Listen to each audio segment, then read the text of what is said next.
بسم الله الرحمن الرحيم. الحمد لله والصلاة والسلام على رسول الله وعلى آله وصحبه ومن والاه أما بعد. Assalamu alaikum wa rahmatullahi wa barakatuh, dear brothers and sisters. Inshallah, we continue our study on the Shama'il of the Prophet sallallahu alaihi wasallam. This week we are starting on hadith number 8, inshallah, after having spoken about a few traits or characteristics of the Prophet sallallahu alaihi wasallam last lesson related to his hair and how he used to take care of it, and other benefits we took. Tonight, the chapter that we start off with is the chapter related to the kuhl of Rasulullah sallallahu alaihi wasallam. So here we're discussing the description of the kuhl of the Prophet sallallahu alaihi wasallam and the related ahadith. Okay, as we move forward, one should keep in mind that kuhl is used for one of two reasons. Either it's used for a zina, beautification, as makeup, or it is used as istishfa, for medicinal purposes, okay, for health reasons. Okay, so Imam al-Tirmidhi, rahimahullah, he brings this hadith here, and he says, حدثنا قتيبة ابن سعيد قال حدثنا بشر ابن المفضل عن عبد الله ابن عثمان ابن خثيم عن سعيد ابن جبير عن ابن عباس قال قال رسول الله صلى الله عليه وسلم إن خير أكحالكم الإثمد يجلو البصر وينبت الشعر. Ibn Abbas narrates this hadith, and he says, Allah's Messenger sallallahu alayhi wasallam, he said, the best of your eye salves is antimony, for it clears the vision and makes the eyelashes grow. This hadith is reported in many of the major books of hadith, such as Abu Dawud and Nasa'i, and it is authentic. All right, and there are a few benefits that we can take from this hadith. First and foremost is that using or applying kuhl with the one that is called ithmid is preferable. Okay, it is what the Prophet ﷺ is encouraging here. It is mustahab, and that is due to the great benefits it contains in the health to one's eye. And many of the scholars, they pointed out that it is considered mustahab, such as Ibn Hajar and others. Okay, kuhl is anything which may be applied to the eyes, but which one specifically that the Prophet ﷺ mentioned here, it is called ithmid, and this is very important.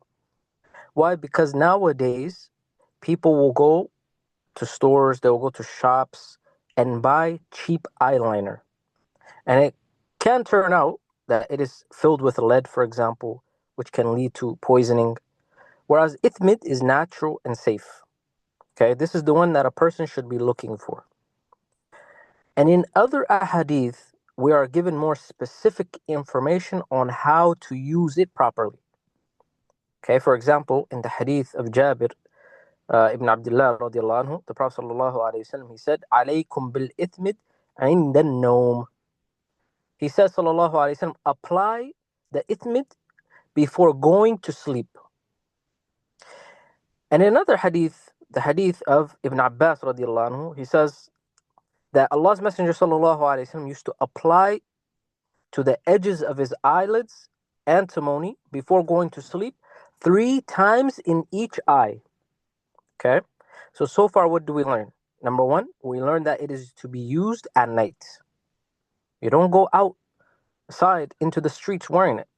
Okay, and it is to be applied 3 times in each eye. That's the second benefit. This goes for both men and women. Okay, this goes for both men and women. And it's important that when it is done, especially by men, that the purpose behind it is strictly the health benefits, not to use it as beautification. That's not why men use it. Men will use it, yes, but they'll use it for the health benefits related to it. All right? Whereas women will use it for both.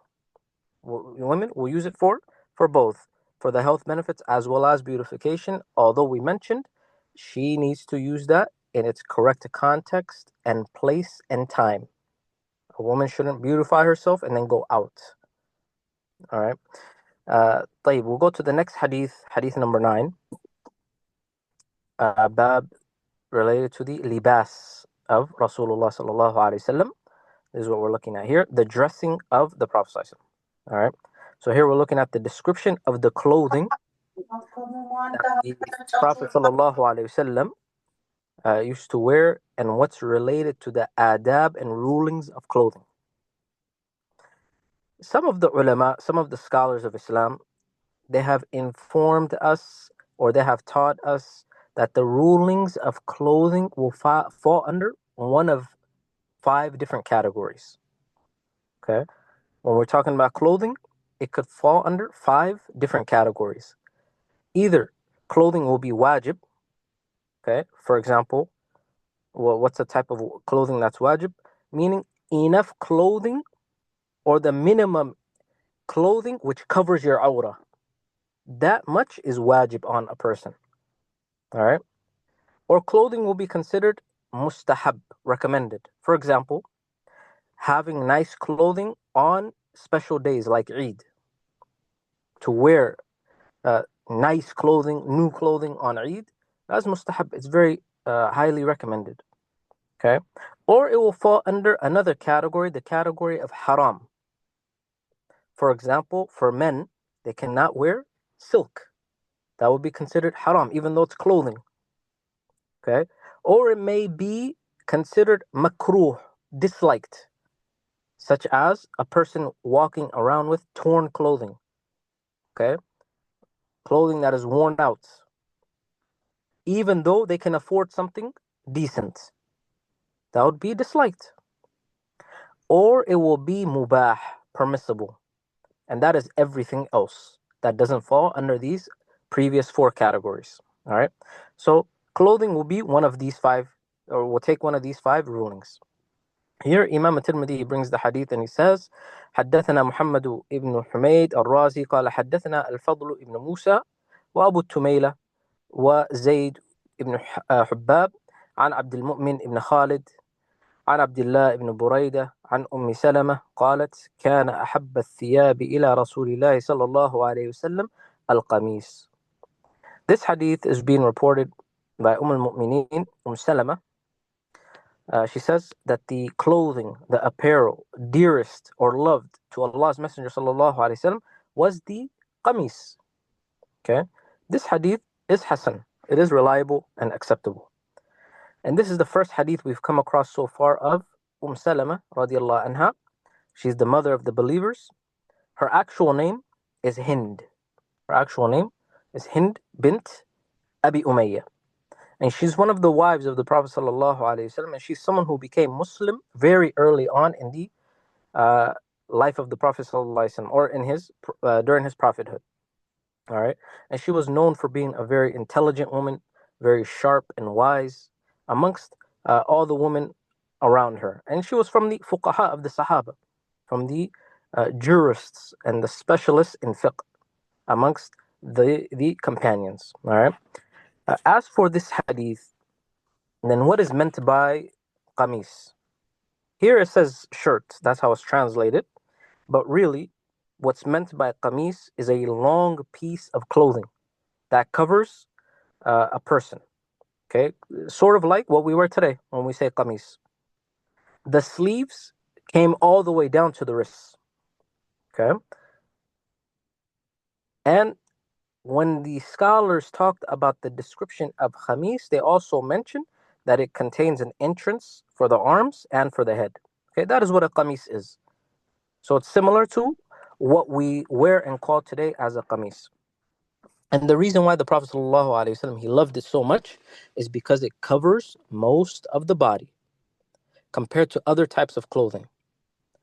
Okay, for example, when it comes to a izar, or what we call marto, what we wear in our country, that covers only half of the body, the bottom half. Or when you wear a shirt, just a regular shirt, all right, it only covers the top half. Okay, the Prophet ﷺ used to wear what is called a rida, for example, which is a cloth that you wrap around the top half of the body. All of these require wrapping them, and they only cover those parts of the body. But when it comes to a qamis, one piece of clothing, and it covers majority of the body. So this is why it was more beloved to the Prophet sallallahu alaihi wasallam. Okay, less work, but it gets more of the job done. But does this mean this is all he wore? No. Okay. In fact, it's established that he wore many different types of clothing. Okay, he wore the rida, that cloth that he would wrap around the top half of his body. He wore the izar, the wrap for the bottom half. All right. He wore a jubba, which is worn over the thobe. He wore a farwa, which is a fur coat. He wore many different things, sallallahu alaihi wasallam. Okay, and the default rule regarding clothing is that it is halal. Okay, the default rule for any clothing is that it is halal, except when the Sharia says something is forbidden. Okay, so any clothing will be considered halal until the Sharia shows us that this particular type of clothing, it is haram to wear. For example, wearing silk for men, as we mentioned, or whatever exposes the awrah, or whatever is an imitation of kuffar and is specific to them, okay, etc. And the Prophet ﷺ, he explicitly mentioned this in a hadith. He said, eat, drink, give sadaqah, and wear clothing, so long as neither extravagance nor pride is mixed with it. Okay, so the permissibility to wear clothes is there, except when it leads to or has something connected to it that is against the Sharia. طيب. In the next hadith, hadith number 10, this one is reported by Abu Sa'id al-Khudri, who says, when Allah's Messenger sallallahu alayhi wasallam donned a new garment, he would call it by its name. Okay, كان رسول الله صلى الله عليه وسلم إذا استجد ثوبا سماه باسمه عمامة أو قميصا أو رداء. Okay, whenever he wore a new piece of garment, he would call it by its name. Then he would say, اللهم لك الحمد كما كسوتنيه أسألك خيره وخير ما صنع له وأعوذ بك من شره وشر ما صنع له. He would make this dua, oh Allah, praise be to you as you have clothed me with it. I beg you for its goodness and the goodness of what it has been made for, and I take refuge with you from its evil and the evil of what it has been made for. This hadith too is a Hasan hadith, a reliable hadith, is found in Abu Dawud and Tirmidhi, and Abu Sa'id al-Khudri is narrating it. And his actual name is Sa'ad ibn Malik. Sa'ad ibn Malik. And he's from the people of Medina, from the Ansar. And he's from the Huffaz of the Sahaba, right? One who memorized an extensive amount of ahadith. And from the scholars of the Sahaba, radiyallahu anhu. And there are a few benefits we can take from this hadith as well. The main benefit we need to take from this hadith are two things.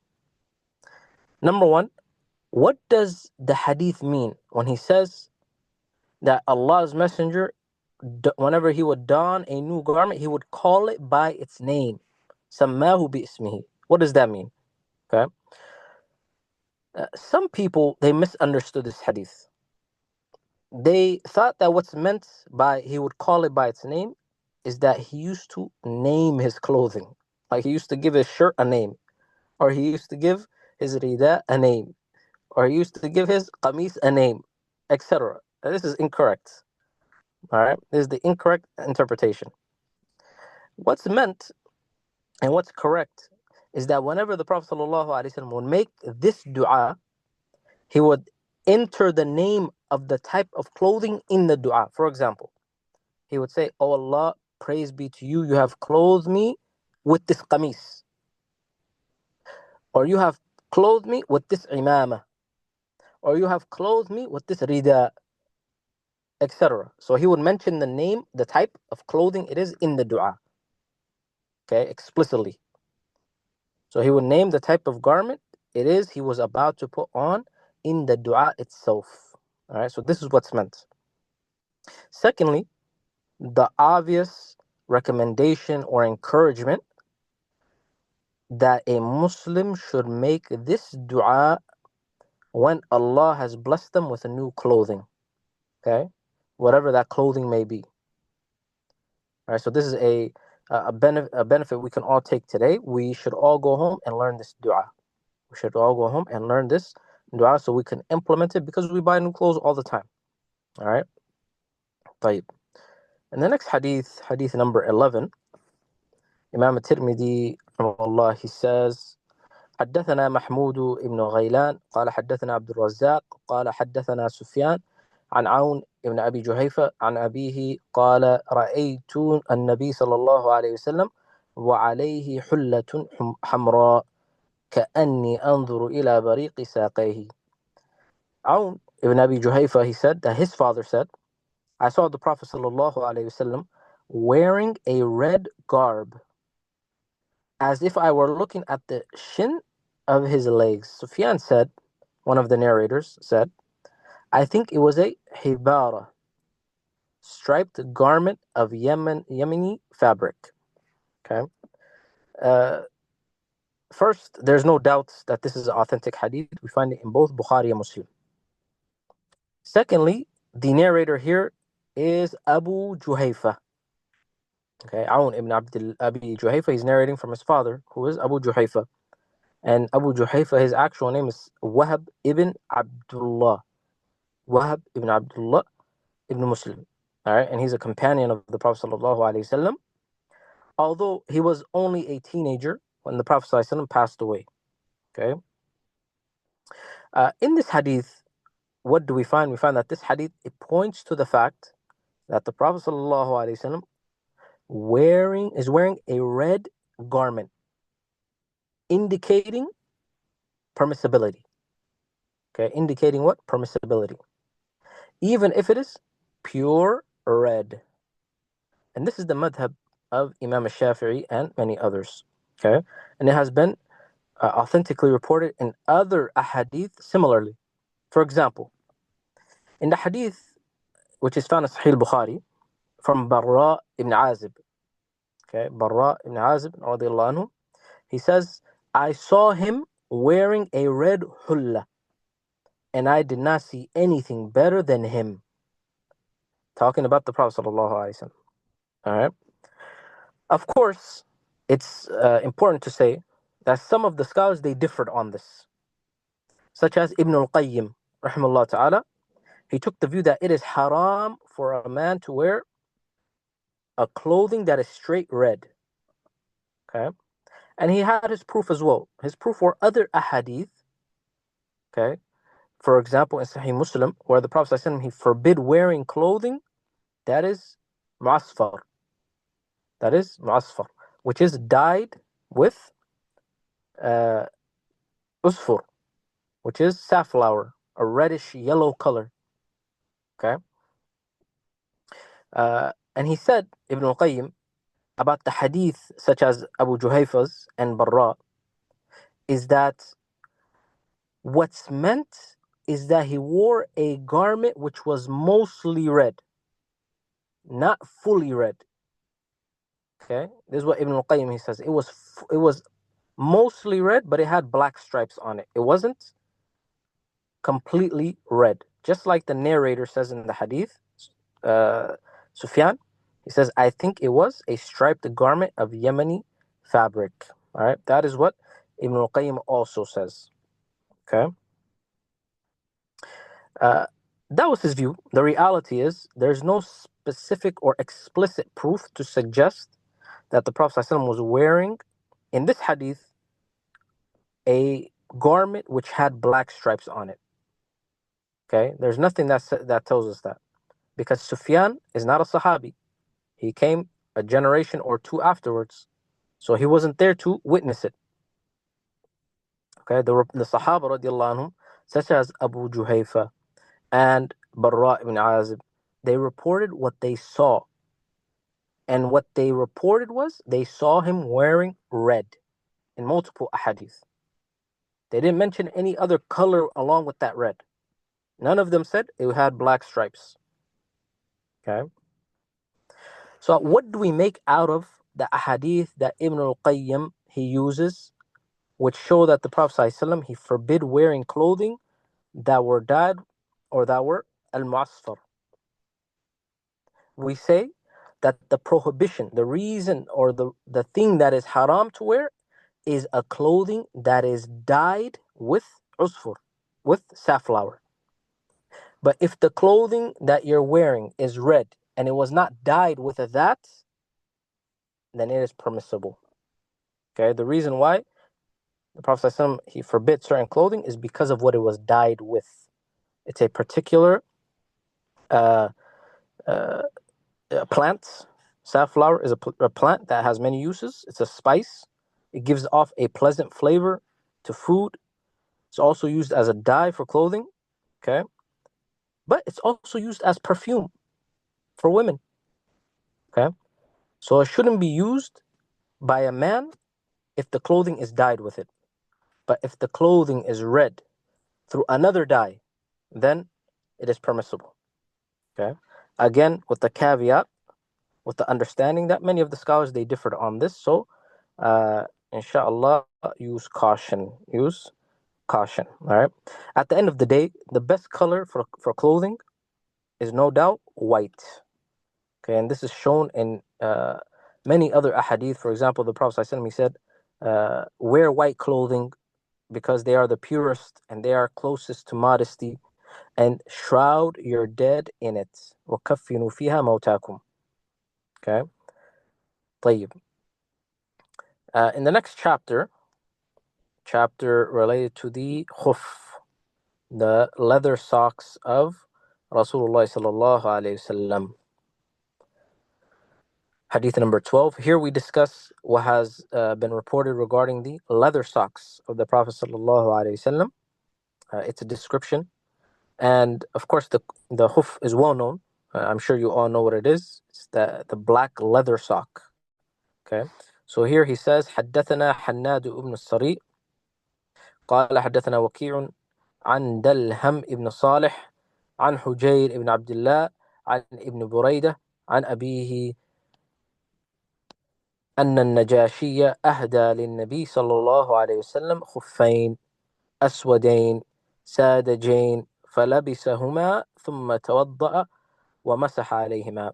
Ibn Buraydah, he reports this from his father.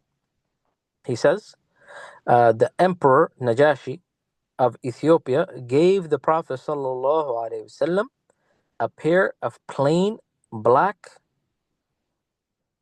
it says shoes here, but what's the khuf, yani the leather sock. So he put them on, then performed the minor ritual ablution, yani wudu, and wiped over them. Okay, this hadith is found in Tirmidhi as well as Abu Dawud and others, and it is a Hasan hadith.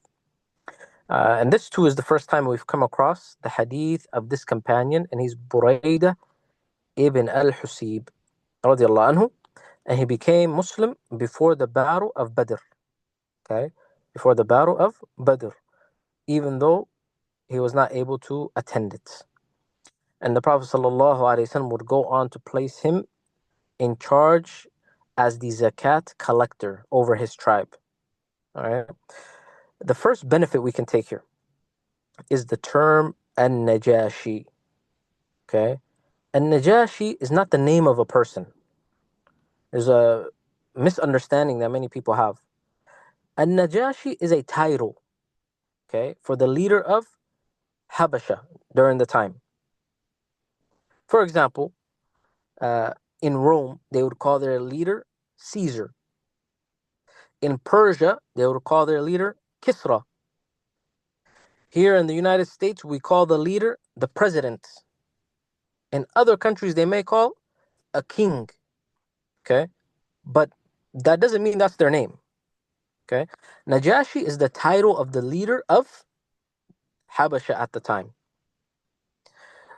What was his actual name? His actual name is Asmaha, as mentioned by many of the scholars, Asmaha. This was his name, and Allah honored him by giving him Islam. He became Muslim. All right. Secondly, this hadith, it shows us that the leather socks of the Prophet ﷺ was very simple. It was just black. It had no embroidery on it, nor no designs on it, nor did it have any type of animal hair. It was just leather, black socks. Okay. And what we can find here also is the permissibility of accepting gifts from the people of the book. Okay. Especially if this will lead to open up their hearts to accepting Islam. Okay. Here, Najashi giving this gift to the Prophet, this was before Najashi became a Muslim. Okay. However, there's something we need to be clear with here. There's a difference between accepting the gifts of the people of the book in general and accepting their gifts that are specific to their holidays, specific to their celebrations. Okay. We can accept one, we cannot accept the other. Okay. So on a normal day, someone you know, a neighbor, a co-worker, they give you a gift, just a regular gift. You can accept it as long as it's not something haram, of course. Okay, you can accept it. But then they give you a gift on their holiday, something that is related to the holiday. Now this is different. Okay, now this is different. This is the difference that we need to understand. One is permissible, whereas the other is not. Okay, the permissibility does not include gifts they give you that are specific to their holidays. For example, your neighbor, he comes over and he gives you hey neighbor, I noticed that you don't have Christmas lights up. Here are my Christmas lights from last year. You can use them. We say no thank you. Okay, I appreciate the gesture. I appreciate you being kind. However, this is not a holiday we celebrate, so I cannot accept that gift. Okay, why? Because it's specific to the holiday. But if he comes a different day and he gives you something else, hey, we made some food, we have some leftovers we'd like to share with you. Okay, that's fine. It's permissible as long as the food is halal. All right. So inshallah, that's an important point that we can all understand. All right. Lastly, we find here the ruling on wiping over the leather socks, and that it is permissible by ijma' of the ummah. Okay? Wiping over the leather socks, there is no difference of opinion on that. Everyone agrees that it is allowed. Okay? The only area that people disagree in is wiping over the modern day socks we have, cotton socks. And what's correct even with that is that it is permissible. Al-Jawrabain, which is called the socks which are not leather. Although we have no hadith that is authentic from the Prophet ﷺ that he wiped over non-leather socks, we do have many narrations from the Sahaba themselves, okay, at least 13, that show that they used to wipe over non-leather socks, which shows that it is permissible as well. Okay. Tamam. I think, inshallah, this will be enough for tonight. And then next week, bidnillah, we will pick up with hadith number 13 in the next chapter. هذا وصلى الله وسلم وبارك على سيدنا محمد وعلى آله وصحبه أجمعين. جزاكم الله خيرا.